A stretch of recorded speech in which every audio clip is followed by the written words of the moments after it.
Good afternoon, everyone. Thank you very much for joining this session today.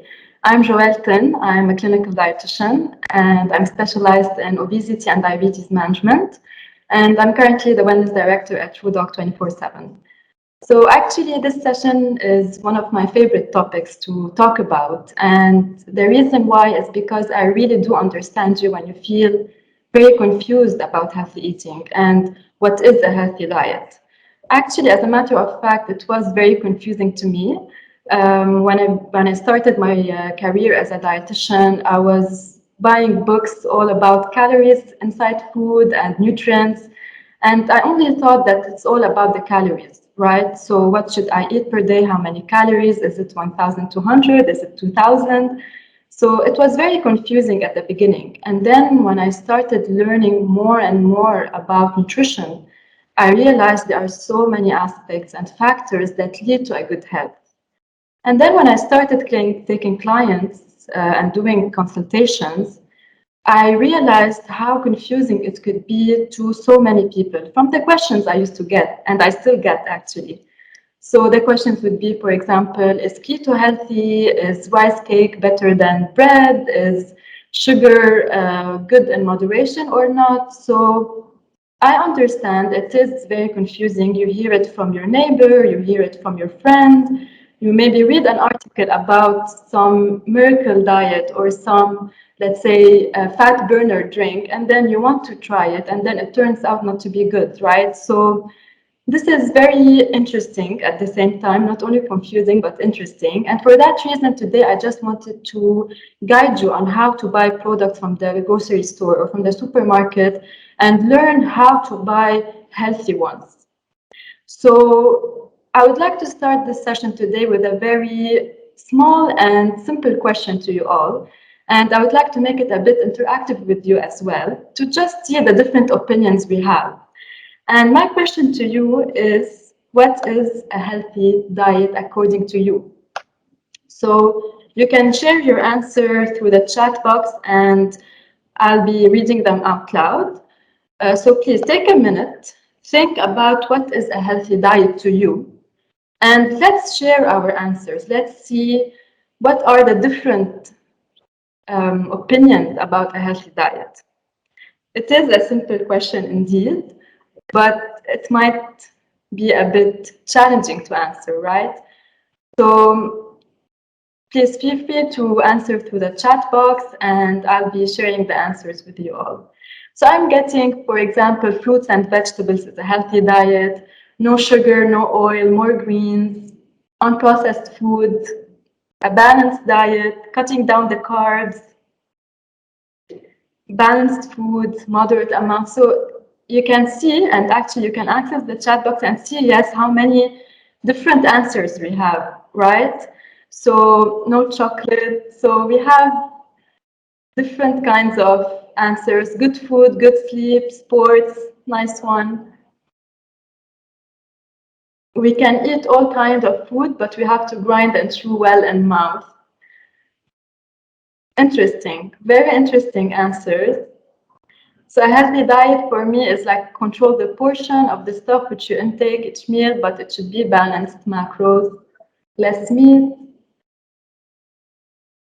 Great answers. Thank you so much for sharing them. And the reason why I asked this question is just to show you how the answers vary from one person to the other, right? So each of us define a healthy diet in a different way. And whatever people tell you this is healthy for you, it might not, it might be. So this is why there are certain basics that we need to learn in nutrition, which will help us understand what is a healthy diet.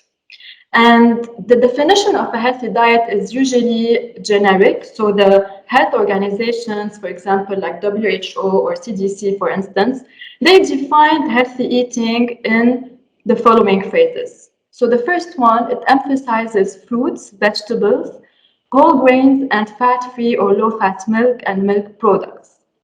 The second way they defined also healthy eating is to include a variety of protein foods, such as animal protein, lean animal proteins, or legumes, plant-based proteins, nuts, seeds, etc. The third aspect is to have a diet that is low in saturated fats and trans fats, which are the harmful fats for the body, cholesterol, salt, and added sugars, and to stay within your daily calorie needs. Now, this is a generic definition. Of course, some people might choose to avoid eating animal products, for example, people who are on a plant-based diet or are vegan. But the general definition of healthy eating is to minimize as much as you can saturated fats or harmful fats, to minimize added sugars, to increase your whole foods like fruits, like vegetables, like whole grains. But then you go to the grocery store and then you realize that, okay, what is considered whole? Is this bread whole? Is this fruit okay? Is this canned fruit okay? So this is why I wanted to do this session today, to guide you through this. Now, let me start with a small interaction with you, which is a myth and fact interaction. And I just want you to look at the phrase that I'm going to say and just tell me through the chat box if it's a myth or a fact according to you.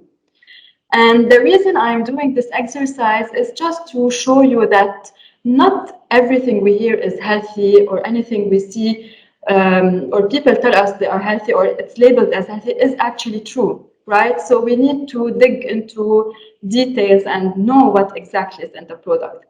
So the first one is fresh vegetables are more nutritious than frozen. Is this a myth or a fact? So do you think fresh vegetables are healthier than frozen ones? So I'm getting a lot of myths, a lot of facts as well. And the purpose is just to guide you through it and to see if it's a myth or a fact. I'm getting a lot of facts, and I love the variety of answers and how each person thinks differently and knows actually the nutrition knowledge. So fresh vegetables are more nutritious than frozen is actually a myth. And I know it might be surprising and very surprising to most of you who voted as or who labeled this as a fact. And the reason why I am saying this, because a lot of people, they avoid eating vegetables just because they don't have the time or the effort or the energy as well to buy fresh products, wash them, cut them, store them. So what they do, they end up, ignoring completely or avoiding vegetables and avoiding those nutrients for your body. And as a matter of fact, if you are the kind of person who's in a busy schedule, let's say, or a busy lifestyle, you can completely buy frozen vegetables from the grocery store because they are as nutritious as fresh in terms of nutrients. Now, I understand for fresh, the aroma might be different while cooking, but if you want to have the nutrients from vegetables, go for the frozen ones. They are as nutritious as the fresh ones, and the reason why is whenever they harvest the vegetables, they immediately freeze them. So some frozen vegetables contain more nutrients than the fresh ones because they don't get exposed to any environmental factor. So don't worry about having any other ingredients in the frozen vegetables as long as you go to the grocery store and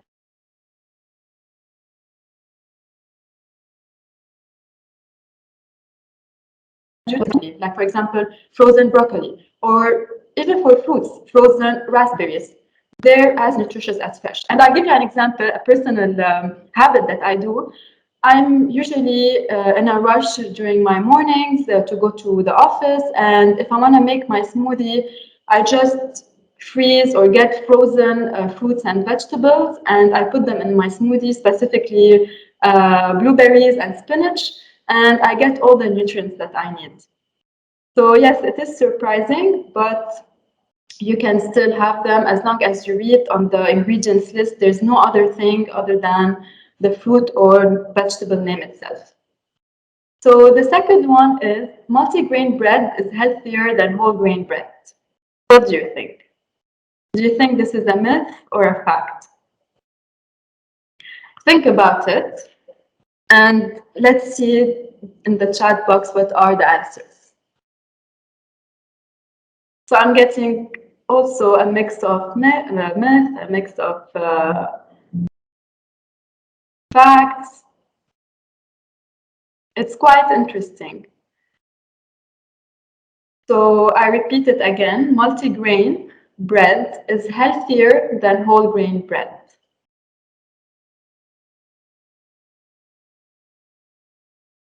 I'm getting a lot of facts as well, also myths. And as a matter of fact, it is a myth.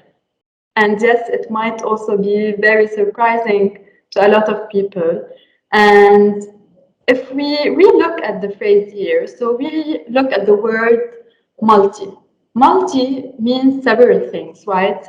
So multi-grain bread contains different kinds of grains. So we have the whole grain inside and we have the refined grain. What does it mean, refined grain? Refined grains means that the outer layer or the shell of the grain is removed. So they remove all the fiber. So we don't really need this for our body. What we need is the fiber, is the good nutrient for the body, for our heart health, and it increases satiety as well. So what we need to focus on is to buy the whole grain bread instead of the multigrain bread. The multigrain bread has a mix of the refined and the whole, which is better than the white bread. So if you are currently eating white bread and you want to make a switch, you want more fiber in your diet, then okay, switch to the multigrain bread first and then go for the whole grain bread. So what we need to know that whenever you go to the grocery store and you see brown bread, don't immediately think that it is healthy, because some brands, they actually use molasses. Molasses used they are like colorants for the bread. So it is white bread, but they put molasses so they make it brown. And always look at the ingredient list. So the first ingredient should be whole grain or wholemeal flour, let's say. And this is where you know that this bread is actually whole grain. It's very easy. We just need to look at the ingredients list. So the best bread is the whole grain bread, then the multigrain bread, then the white bread, if you want to label them as such. By the way, I'm seeing that some people are asking me some questions on the chat box, and I'd be more than happy to answer your questions, but we will have a Q&A at the end. So please keep your questions to the end, and of course, I will share them and I will answer them. Now, the third one is soy, almond, and other milks are created without the use of dairy. What do you think? Do you think those milks have dairy or not? Soy, almond, and other milks are created without the use of dairy. Is it a myth or a fact? So someone is saying it's true, so, which means it's a fact. So I'm having a lot of facts, some myths.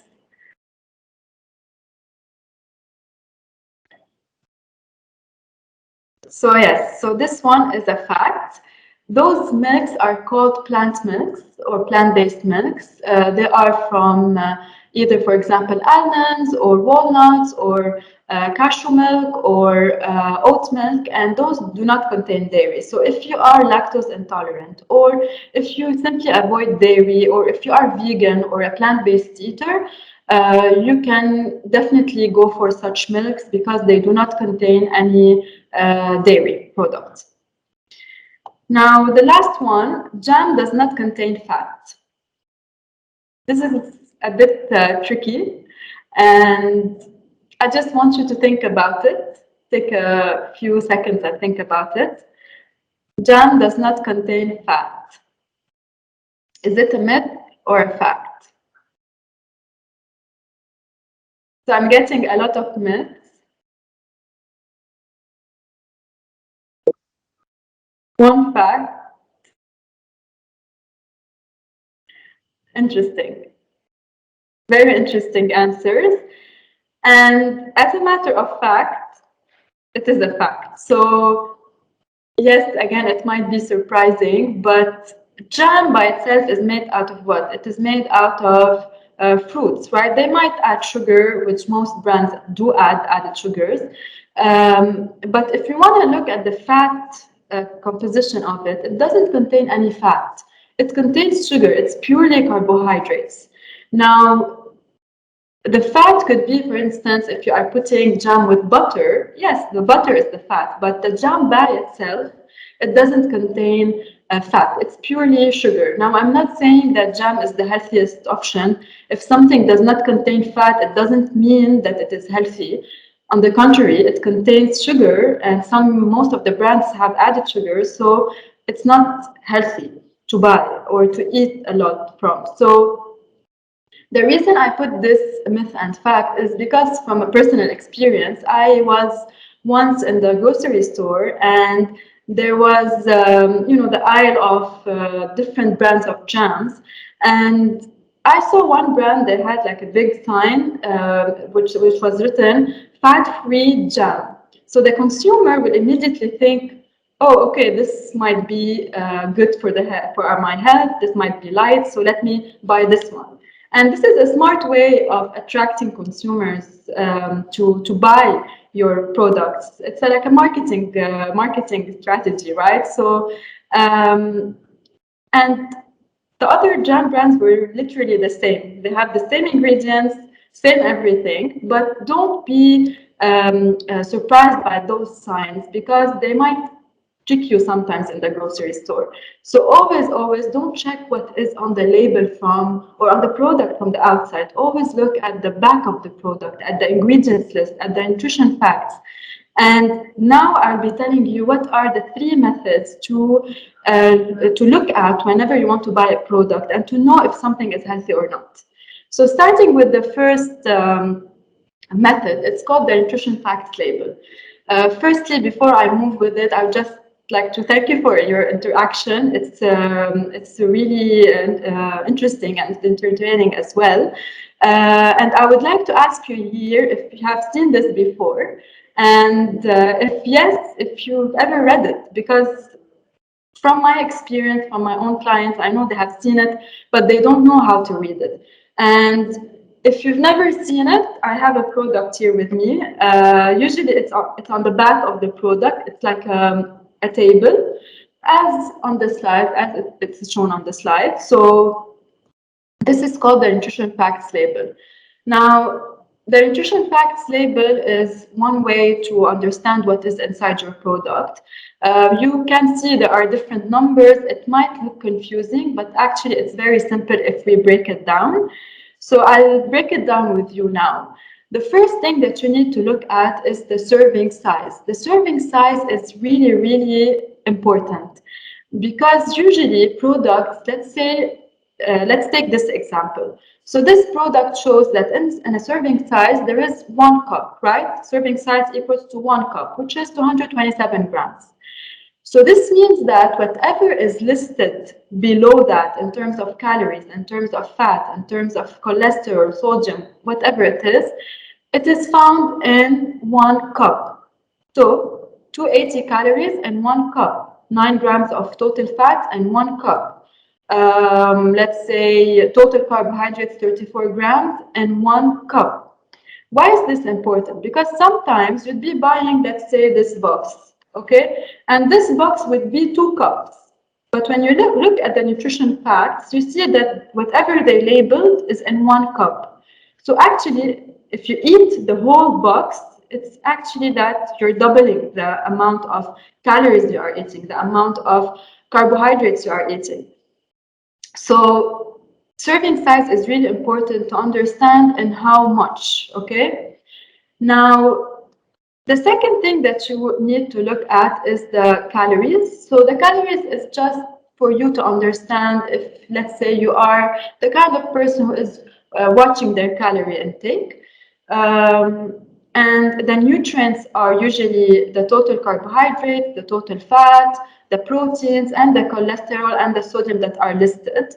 For the total carbohydrates, we can see here that they are divided into fiber and sugars. Fiber, the more we eat from it, the better. Sugars, natural sugar is okay, but here specifically they include under sugar, they include added sugars. This is the one we need to limit. So when we look at the nutrition facts label, we need to limit as much as we can, first of all, the saturated fat and the trans fat, which are the harmful fats. We need to limit a little bit the sodium to have a low sodium product and to limit the added sugars. Now, other nutrients like protein and other vitamins and minerals, for example, vitamin D, calcium, are also listed in case you want to monitor your daily intake. But as you see, it is very easy to understand. Now, on the right side, you can see that there are percentages. And I know it might be too many numbers, but those percentages are called the percent daily value. The percent daily value just show you how much of the nutrient is high or low in a product in case you were doing a 2000 calorie diet. So just a rough, estimate of knowing if something is healthy or not, you need to look at the right side and see the percentages. If it's less than 5%, it means that this product is low in that nutrient. If it's more than 20%, it means it's high. So let's take an example. If we look at the saturated fat, which is the second yellow row, it shows here that it's 32%, which means that it's more than 20%, meaning that it is high in saturated fat. If we look at the added sugars here, it's 0%. 0% is less than 5%, which is great. It doesn't have any added sugar. So you just need to memorize two numbers, 5 and 20, and in between, whatever is in between 5 and 20 is considered as a medium amount. It's not very complicated, but it's a good way if you'd like to learn more and more about nutrition. Now, the second method and the third method are much more easier, and probably this is what you like. The second method, sorry, I just need to highlight this before I proceed with the second method. Those are just numbers to know if something is low or high in sugar, because you might ask me what is considered high, what is considered low. So you can take a picture if you want of that. I mean, the numbers might be a bit confusing, but if you are interested, you can always check this and read the nutrition facts label. So I'll just wait for you for a couple of seconds to take a picture if you'd like to, just to know the numbers. And then I can proceed with the second and third method to learn about the products found in the supermarket.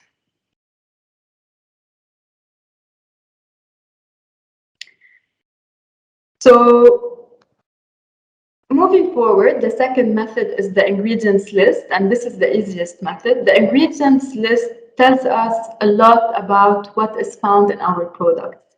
So usually ingredients are listed in descending order by weight. So the largest amounts are listed first.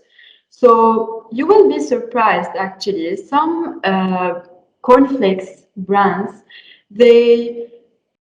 if you look at the ingredients, they list sugar and then the cornflakes or the flakes, the bran flakes, let's say.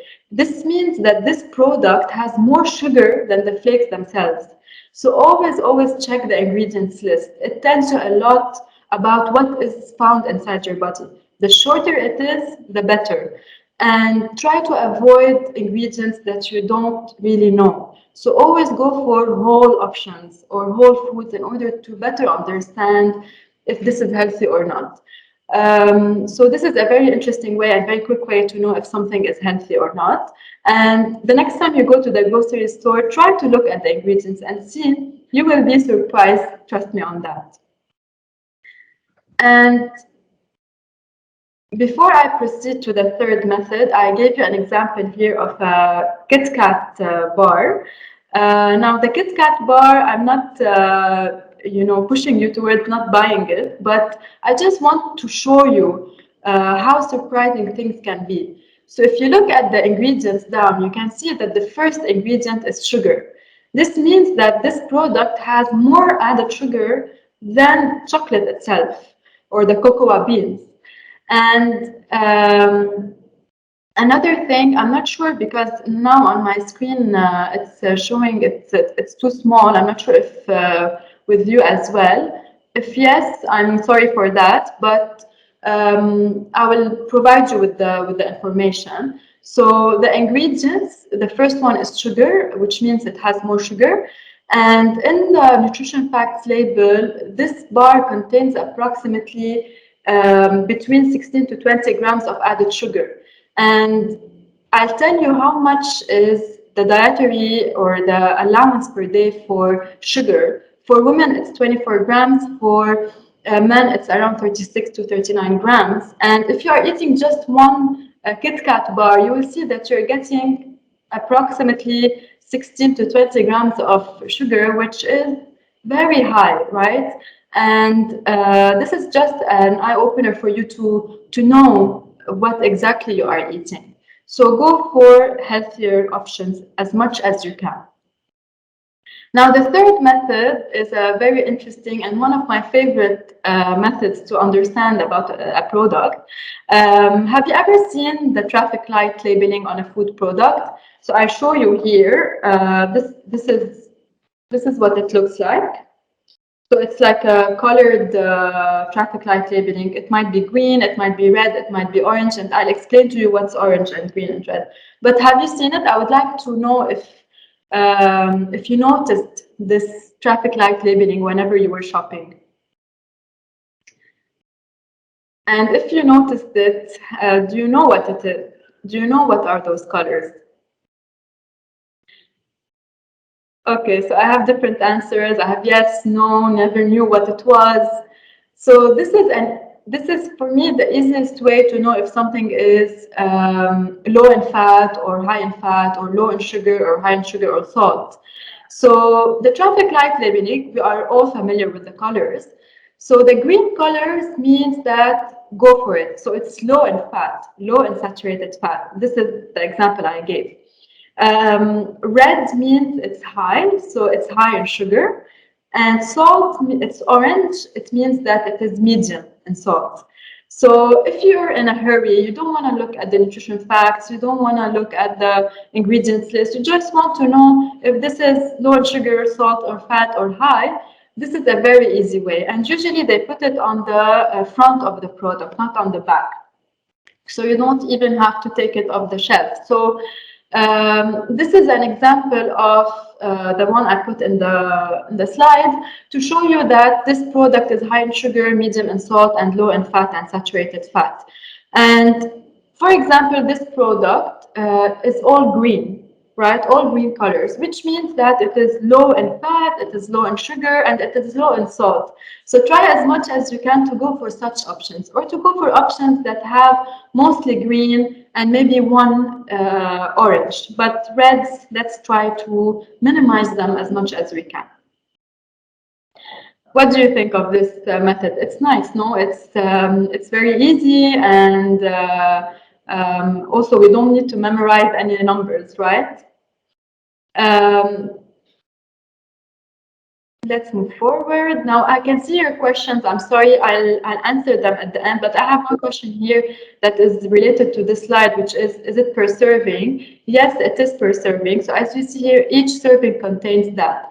But the idea here is to, regardless of the serving, is to just understand if this product is low in sugar or salt or fat or high, right? So regardless of the servings, we need to understand each serving if it's low or high in those nutrients. So moving forward, I have mentioned those three methods to understand the product. And now I would like to give you some tips for healthy grocery shopping.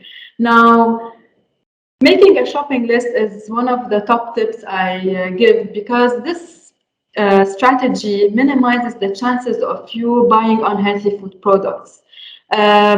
This could be done through on a paper, let's say every end of week, Or it could be done on your phone notes, right? If you don't want to write them down.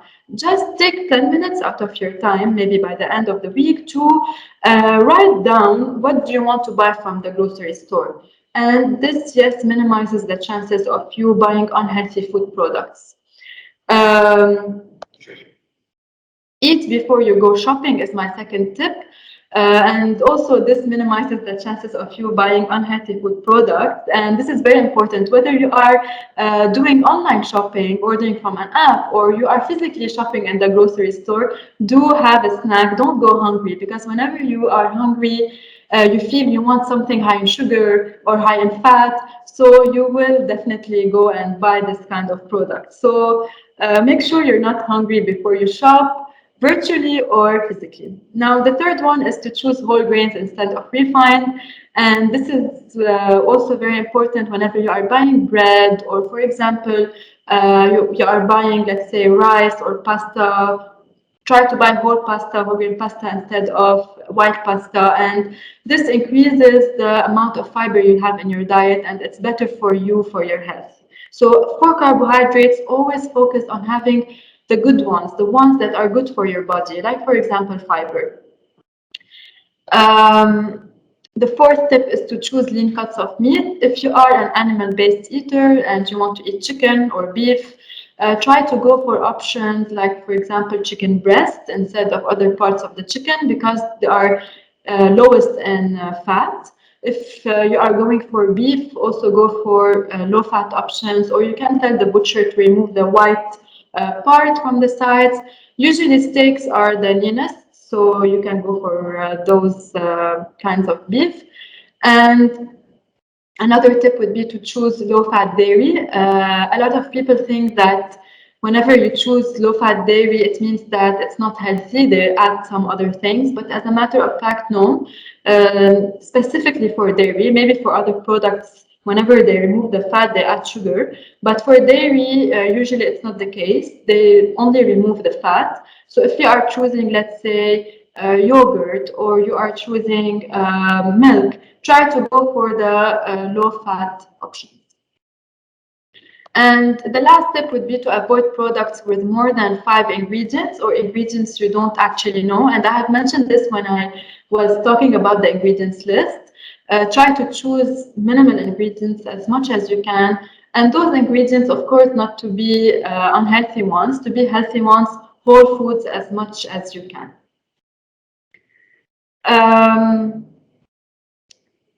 So someone is saying low-fat milk also reduces the protein ratio in milk. No, it's not the case. So it has the same amount of protein. I'm sorry, I'm answering some questions, not all of them, but I'm seeing some are related to the slide I am talking about. So this is why I'm answering them. But please, all questions, I'll be answering them at the end. Do not worry about it. Now, lastly, before we start with the Q&A, I'd like to also give some other tips on healthy eating, and they're not related to grocery shopping as we were speaking, but they are related to the lifestyle in general. The first one is to change your cooking process, and this is really important. I have seen that a lot of people do buy healthy food ingredients, but how they cook them changes the whole game. So you can buy vegetables, but then deep fry them. So you're increasing the harmful fats in your diet. So always go for options like grilling, like steaming, like boiling, like air frying, or pan frying with a little bit of oil, let's say. The second one is to avoid temptation by not storing unhealthy food products. Some people have a temptation to eat whenever they see products inside their house, let's say. And one of those people is me, for example. So I tend to buy healthy products and store them in my cupboard. Whenever I want to eat something or snack something, I choose healthy ones. But whenever I feel like eating something that has sugar or fat, I do buy it on the same day. Or if people are over, let's say, I do order delivery. So try, if you are this kind of person like me, for instance, you can always think of this idea of storing healthy food as much as you can in your house. The third one is to watch your portion sizes, and this is specifically for people who maybe want to lose weight or who are actually want to have a goal of gaining weight. So portion sizes are really important, and what you can do is you can go to any grocery store and buy measuring cups and spoons. So you can find them anywhere. So they tell you, for example, 1 tablespoon is this much, 1 teaspoon is this much, 1 cup is this much. And why is this important? Because I know from my clients as well, and it is funny when I see it, is that when I tell someone, let's say, put 1 teaspoon of sugar in your tea. So some people might put an actual 1 teaspoon, and some people might dig the 1 teaspoon inside the sugar jar, and it will be heaped. So it will be like 2 teaspoons or 3 teaspoons sometimes. So portion measuring cups and spoons are really helpful to understand what is a certain portion. And the last one is to take your snacks to the office, or if you are working from home, to have healthy snacks. Healthy snacks examples are, for instance, homemade popcorn. So if you crave salty snacks, instead of going for chips or fried crackers, go for homemade popcorn with a little bit of oil and controlled portion of salt, and you're good to go. It's low in calories and high in fiber as well. Another option would be dates. So if you have a sweet tooth and you'd like to eat something sweet, go for dates because they're natural sugar. They contain natural sugar and they're high in fiber as well. They're definitely better than any other sources of processed snacks. The third one is raw almonds or any raw nuts. Just make sure they are raw, not roasted or salted. Cucumber, carrot, and celery sticks. So you can make like a small bag in order to increase your vegetable intake. Any piece of fruit, of course, is always a good idea. And yogurt with fruits and vegetables. If you want to have a source of protein with fruits and vegetables, go for low-fat dairy options with fruits and vegetables. So thank you very much for joining the session today. I hope you found it very informative and helpful as well. Just to let you know that in case you would like to have nutritional advice or recommendation or an actual meal plan as well, you can always connect with us, with the wellness team at TruDoc 24/7. Some of you might have the app as part of their insurance as well. You can always connect with us.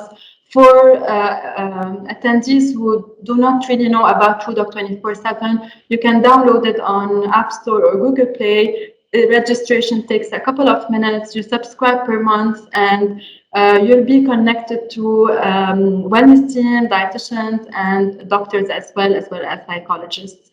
So if you have any question about the app, you can always reach out to us by email. We have it on our website, and our agents and care coordinators will be more than happy to help you out. Now, I would like to answer your questions. So I'll give you a couple of minutes to think about questions you want to ask. And as I said, if you have more questions, you want a detailed answer, you can always connect with us through phone calls or video calls. It's up to you.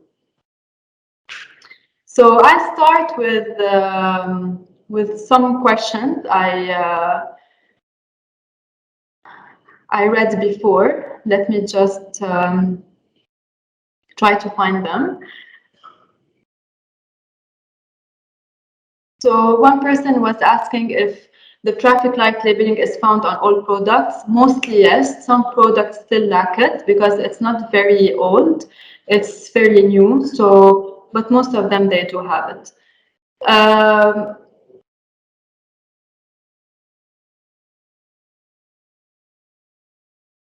The second question, how about if we use olive oil used to cook something but cause overheat properties of oil? Yes, so while cooking, it's always better to minimize, oil or butter or those kinds of fats. Olive oil is a good fat, other plant oils as well. Butter and ghee are usually not very well recommended, but for cooking, if you are, let's say, cooking pan frying, like for example, doing eggs, you can definitely use olive oil.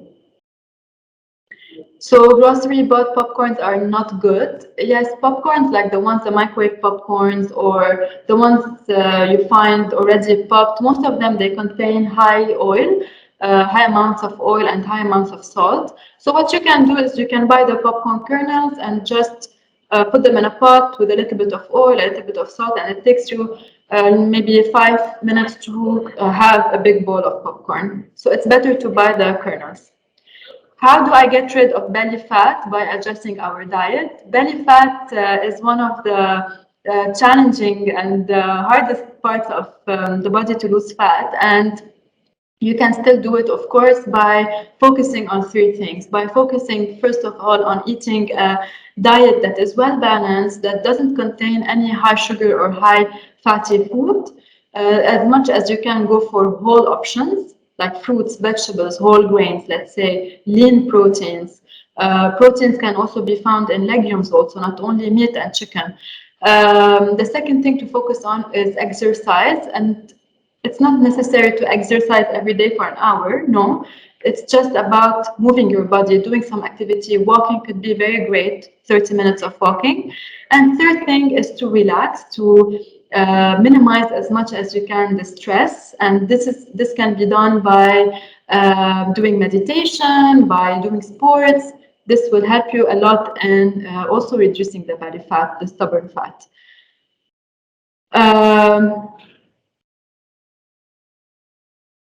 Let's see other questions. Can you please share the recording? Yes, we will be sharing the recording on our website for sure, if you'd like to look at it again. How about protein-based snacks and bread? Protein bread is fine if you'd like to increase your protein intake. But protein snacks, like for example, the protein bars we find at the supermarkets, usually they're very high in artificial sweeteners, and they might lead to bloating, etc. And they're not very clean in terms of ingredients. So I suggest you do your own protein balls, let's say at home, by adding either protein-rich sources like flax seeds or walnuts, or just adding the protein powder if you'd like to use it. But I highly suggest you do them by yourself at home and store them. They can be stored in the fridge. Is protein bread better than whole grain? It's a different kind of composition. So whole grain is good, protein bread is good. It depends on what more do you want. Do you want more fiber? You go for the whole grain. You want more protein? You go for the protein bread. Is there any selection process for fruits for a diabetic person? So for people with diabetes, of course, fruits are better than any other sugary snacks. But it's always better to go for, you can eat any type of fruit, but it's also better to go for low GI fruits that do not peak your blood sugar level. Like, for example, berries or apple, those are fine. Lifestyle and just cycle every day, yeah, it's good. I mean, sports and good lifestyle is the key to better health. How to use the results of food intolerance test effectively and adjust our diet. So for food intolerance, it's a very interesting question, and I would love to answer this and everyone to hear about this. A lot of clinics and places, they market food intolerance in a way that they tell you you can eat tomatoes, but you cannot eat, let's say, carrots. And those tests are actually inaccurate, and there are no studies that show that those tests are effective and they're true. So the only two tests that are credible are the lactose one, the lactose food intolerance, and the gluten intolerance. So if you'd like to know if you have a lactose intolerance test, you can do that. If you'd like for gluten as well, you can. But other types of foods, just don't go for it. It's a waste of time, a waste of money as well. If you are lactose intolerant or gluten intolerant, there are certain meals or ingredients that you need to avoid, and I'd be more than happy to assist you with that if you connect with us for sure.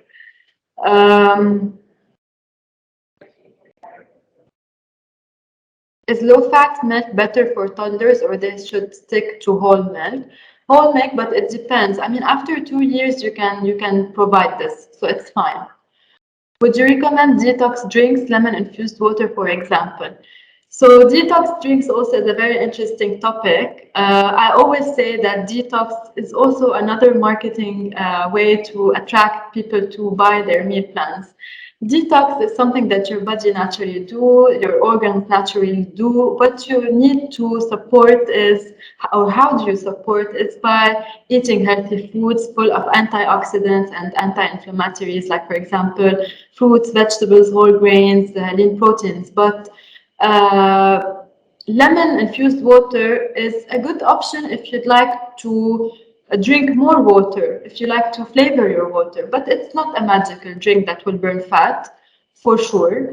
So don't be tricked by those, either apple cider vinegar or lemon juice early thing in the morning. Okay, so they're good, they're better alternatives than other drinks, but they're not magic for sure.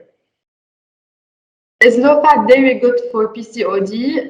Low-fat dairy is better than full-fat dairy for sure, but dairy in general is also not very well recommended for PCOD. Try to minimize it as much as you can, but if you feel like having it, go for it, but yes, go for the low-fat option. What's the ideal portion of meal to consume at a single time? Does it depend according to the weight of the person or how? So there's no ideal portion. Each person has a different weight, a different height, different gender, different level of physical activity, different food intake, different lifestyles. So it really depends on the person. And this is a very personalized question if you want. And yes, the weight affects how much food you can eat. For example, for protein, you can know from your weight how much is recommended. For carbohydrates as well, for your calorie intake as well. But there are different factors, not only your weight. So don't focus only on BMI or your body mass index in terms of weight and height. Focus on different aspects, the level of physical activity, the type of food you're eating, your gender as well. What's the normal calorie intake per day? Yeah, this is the same answer as I was saying now, that it really depends on the person. Which food will increase hemoglobin? So iron-rich food, whether it is meat or plant-based, like for example, spinach or dried fruits, those are good iron-rich foods. For guys, we really need to consume a bit high calories and need cholesterol to keep the testosterone in balance. Yes, for guys, usually it is recommended to eat higher calories. Why? Because they have higher muscle mass. So that is the reason why men need more energy from food. So calorie is the energy from food. And it's different from women. As I said, the gender plays a huge role in your calorie intake.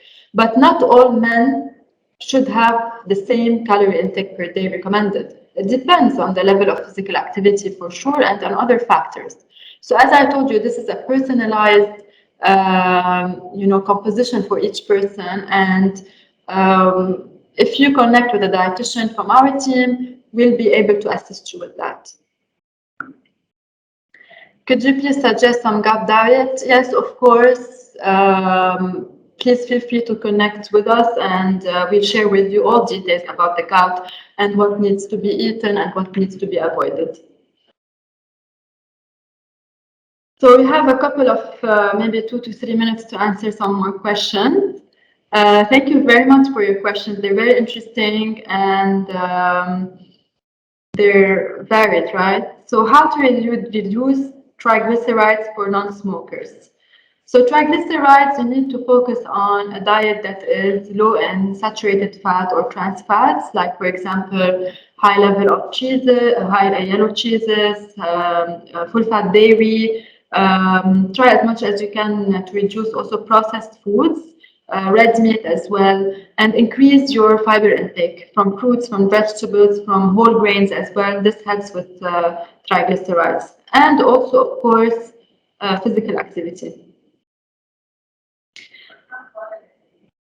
If the person is active in the gym and weight is like 87, what is the ideal calories intake to increase muscle mass? Yes, so as I told you, Mr. Rajneesh, this is a very personalized question that needs, some more information for the dietitian to calculate for you the calorie intake. As I said, it's not about the weight itself only. It's about what level of physical activity in terms of intensity and in terms of duration and type of physical activity that you are doing. So I'm really happy to discuss this with you. Please connect with us. You can connect with me as well. You can ask for me, Joelle, and they'll transfer it to me. Is spinach, lemon, apple, banana a good option for smoothie? Definitely it is. It sounds like my smoothie. It's really healthy. It contains good amount of nutrients. Yes, you can definitely go for it. Okay, so I think there are no more questions. Thank you very much for attending today, and please reach out to us whenever you have any either question about your wellness, not only in terms of nutrition, but also in terms of mental health and social well-being as well. As I always say, health is not about, just your diet. Health is three things. It's first of all your physical health, which is your diet and exercise. Second of all, it's your mental health. And third of all, it's your social well-being. So if we focus on those three aspects of health, we will be able to achieve better and good health. But keep in mind, all changes should be gradual. And you will reach your goal whenever you gradually start building those habits.